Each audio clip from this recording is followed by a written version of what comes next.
আমরা প্রথম ফেজে জেলা পর্যায়ে যেটা সার্ভেলেন্স এবং অবজারভেশন টিম আছে সেই টিমের সাথে আমরা আলোচনা করেছি। আর পরবর্তীতে আমাদের আইন শৃঙ্খলা রক্ষাকারী বাহিনীর যে সেল থাকে সেই সেলের সাথে দীর্ঘ আলোচনা করলাম। আমি যদি সংক্ষেপে যে বিষয়গুলো আলোচিত হয়েছে আপনাদেরকে বলি, আমরা চট্টগ্রাম এবং বৃহত্তর চট্টগ্রামের যে নিরাপত্তা ব্যবস্থা সেটা নিয়ে আমরা রিভিজিট করেছি।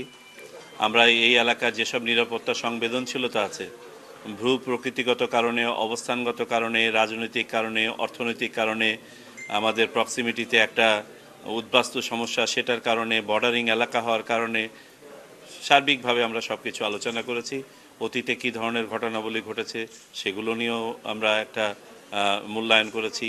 আমাদের এই সামনের নির্বাচনে কি কি ঘটতে পারে সেগুলো নিয়ে আলোচনা করেছি এবং কিছু দিক নির্দেশনামূলক বক্তব্য এখানে আমি দিয়েছি।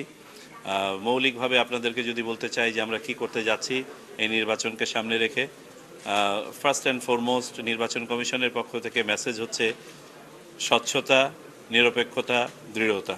আমি আবারও রিপিট করি, স্বচ্ছতা, নিরপেক্ষতা, দৃঢ়তা। মাঠ পর্যায়ে আপনারা এটার বাস্তবায়ন দেখতে পাবেন। আমরা দৃঢ়ভাবে আইন শৃঙ্খলা রক্ষার্থে যা যা করণীয় সেগুলো করা হবে। আচরণবিধি প্রতিপালনে, দল এবং প্রার্থীদের আচরণবিধি প্রতিপালনে আমরা দৃঢ়ভাবে যা যা করা প্রয়োজন সেগুলো করছি। তবে একটা কথা বলা দরকার, আমরা রাজনৈতিক দল এবং প্রার্থীদেরকে অবশ্যই ধন্যবাদ দিতে পারি যে প্রাথমিক অবস্থাতে তাদের মাঝে সার্বিকভাবে দেশের সকল স্থানে আচরণবিধি প্রতিপালনের ব্যাপারে অধিকতর সতর্কতা দেখতে পাচ্ছি, যা একটা ভালো লক্ষণ। আমরা আন্তঃকন্দলের পরিমাণ অপেক্ষাকৃত কম দেখতে পাচ্ছি, সেটা একটা ভালো লক্ষণ। আমরা দেখতে চাই যে নির্বাচন যত ঘনিয়ে আসবে তত যেন কোন্দল না বেড়ে সৌহার্দ্যের মাধ্যমে যেন আমরা সত্যিকার অর্থে একটা উৎসবমুখর পরিবেশে এই নির্বাচন অনুষ্ঠান করতে পারি। এটাই জাতির দাবি, সময়ের দাবি। আমি বিশ্বাস করি রাজনৈতিক দল এবং প্রার্থী সমূহ এটা অনুধাবন করেন এবং এই জন্য নির্বাচন কমিশন সহ সংশ্লিষ্ট সকলকে তারা এই সহযোগিতা প্রদান করবেন। আপনাদের প্রতি আমাদের বিনীত অনুরোধ থাকবে, আমাদের মিডিয়া ভাই বোনদের কাছে, যে আপনারা সঠিক তথ্য সঠিক সময়ে তুলে ধরবেন। আমরা স্বচ্ছতার কথা যেটা বলেছি তার একটা বড় অংশ হচ্ছে আপনাদের কাছে যথাযথ সময়ে সকল তথ্য তুলে ধরা। আপনারাও আপনাদের অডিয়েন্সের কাছে সেগুলো তুলে ধরবেন এবং আমরা সবাই যেন অবহিত হতে চাই।